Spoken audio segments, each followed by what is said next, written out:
And so, beloved masters, we call you to remember the ancient times. There are many that would say, and what would trees have to do with the connection between these times on the earth and the ancient past? As the whales are the record keepers, the historians of the waters of the earth, the trees also record a history of her crust, of her internal mechanism, and of how the weather patterns influence life year by year. Trees, with their roots in the earth, as once beloved masters of the world, you were connected into the planet with a deep and ancient wisdom that you brought to this place, with branches that reach to the sky. As you draw down from the stars and the planets a connection to all that is. Many of you would say, our connection to home. And now it is time for you to remember that the home that you are seeking is within you. And the trees will help you remember with their stories.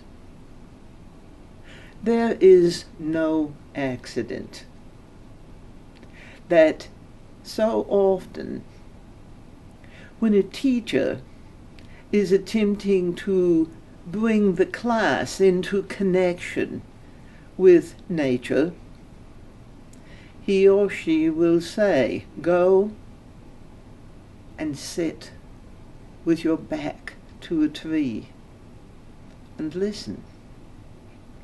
Go and put your arms around a tree and embrace it and feel in your heart the connection. For all of nature will love you. And the trees have such ancient connection that when you feel their love,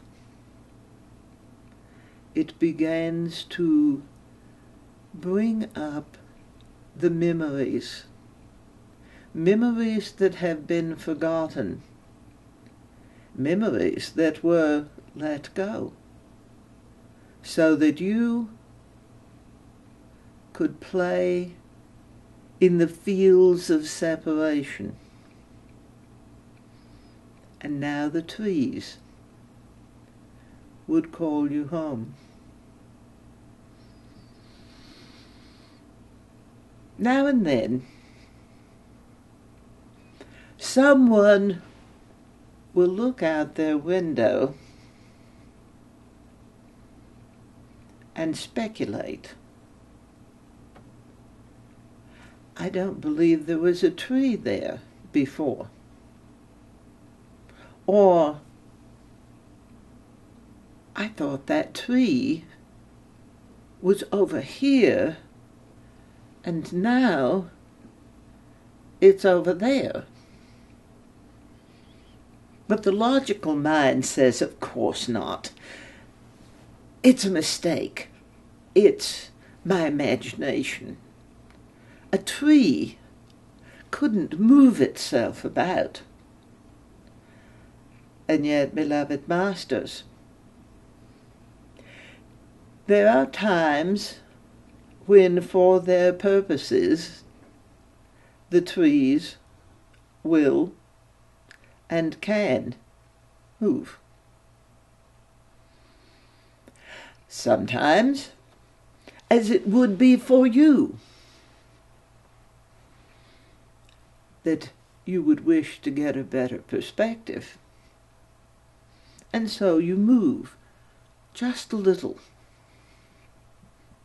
to find your way to a place where you get a better view of what you're attempting to see. But if the trees would pull up their roots, the roots are so deep, as you remember the magic, as you allow the trees to help you remember who you are,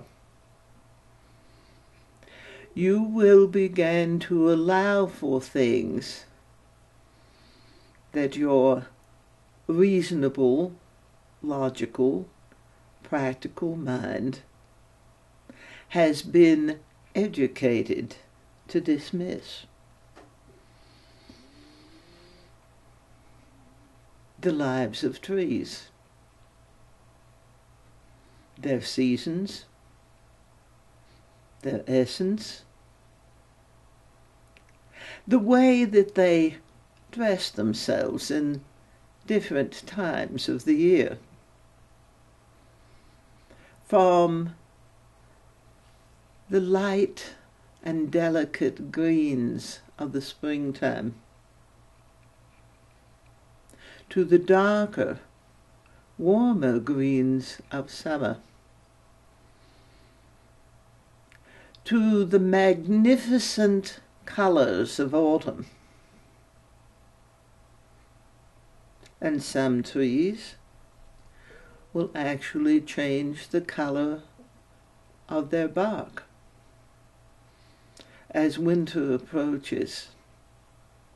The red willow is a perfect example. Each tree will speak of its own nature, if you will listen. It isn't necessarily as though we are having this conversation now.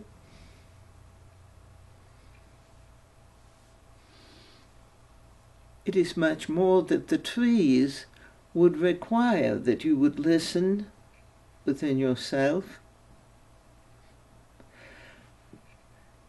in the body-brain,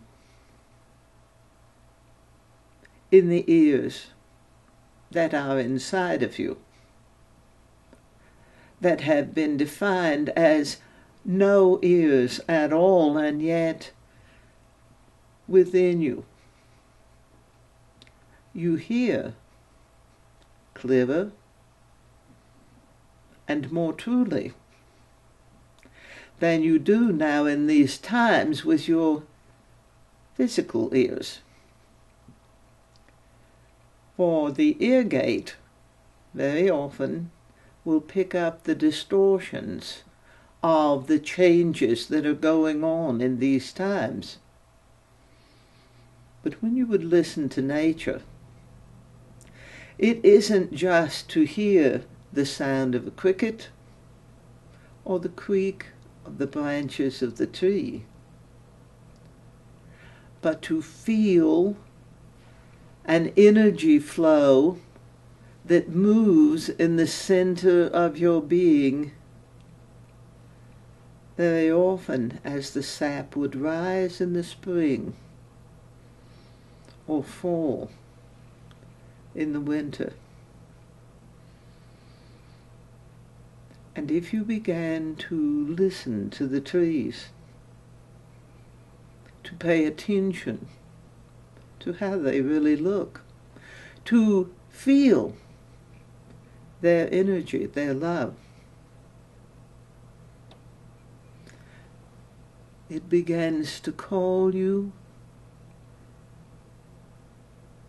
to a time when you were connected to nature in ways that you have so long forgotten. The trees will tell you their story. They will tell you of what has happened where they are. They will recite their memories. And even though the things that they may say are long before your life began in this place, they will tell you so clearly that you can feel a connection to events long ago, far beyond your time. The mind is a killer of nature, for the mind wants to focus out, not close, beyond, not here and now. And therefore the mind has sought to destroy the trees for purposes of making money or the necessity of building homes.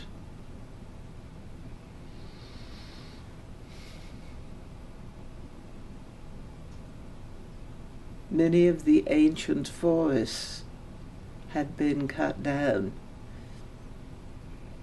After all, they were old.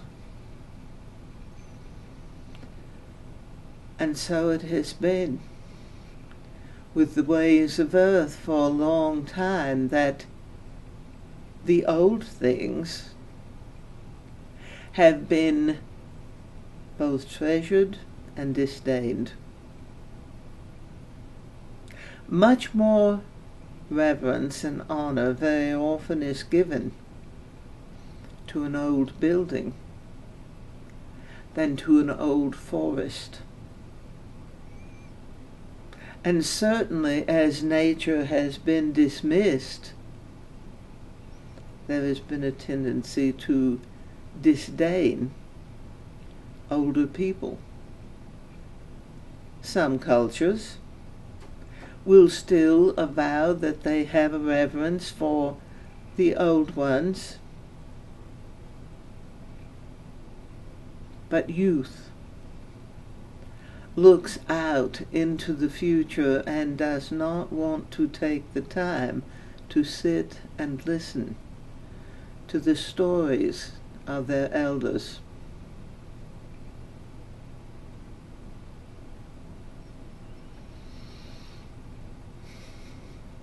And the trees wait patiently, for they do not